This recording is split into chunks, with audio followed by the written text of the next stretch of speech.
Well, many thanks for joining us. You're watching Focus on Africa. I'm Waihiga Mwaura.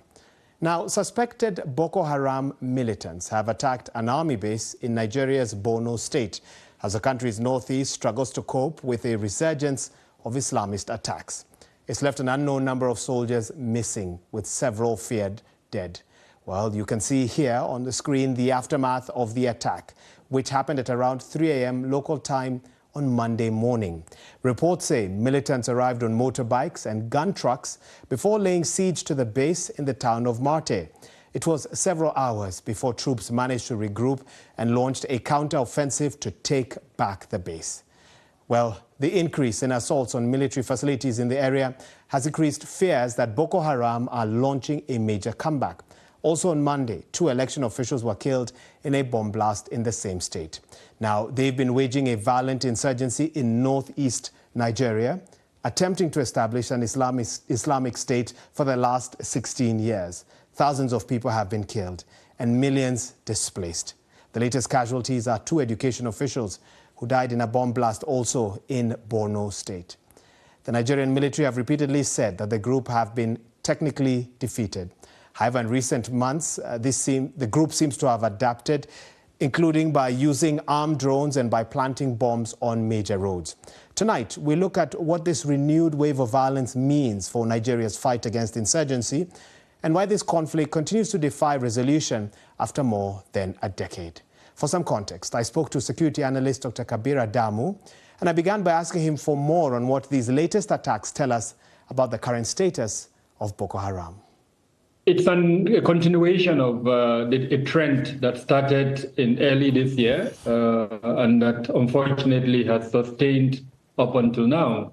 We've recorded this would be the 12th infiltration of attack on military bases in the northeast of the country, majorly in Borno state and then in parts of Yobe state. How are they taking advantage, or what vulnerabilities are they sort of really focusing on, enabling them to be able to, infiltrate these military bases? Where's the weakness in Nigeria's counterinsurgency approach?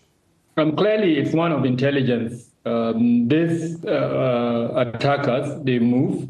They are mostly domiciled in forested parts of the northeast, either in Sambisa Forest or the Alagano Forest or the mountainous area between Nigeria and Cameroon. And some of them are also in the Lake Chad Basin. So if you look at the distance it takes them to cover, if there was adequate intelligence, they could have been detected. And of course, the attack would have been denied. Number 2 is the very thin spread of the Nigerian military. Of course, there are 27 local governments in Borno state. And then, of course, there are also several villages. And so this spread reduces the capability, especially for response and reinforcement when such attacks occur. Third point is the air power that the Nigerian Air Force should have displayed. And I think this is a function of the types of equipment that are at the disposal of both the Nigerian Air Force and the Nigerian Army. Of course, the last point is the inability to have the buy-in of the local population. There's also the question of what happens to the looted weapons and ammunition, said to be worth trillions of naira. And there are reports that some of the, those weapons could be taken across the border, stockpiled, sort of accumulated there, and then used for later attacks. How serious is this from a national security perspective?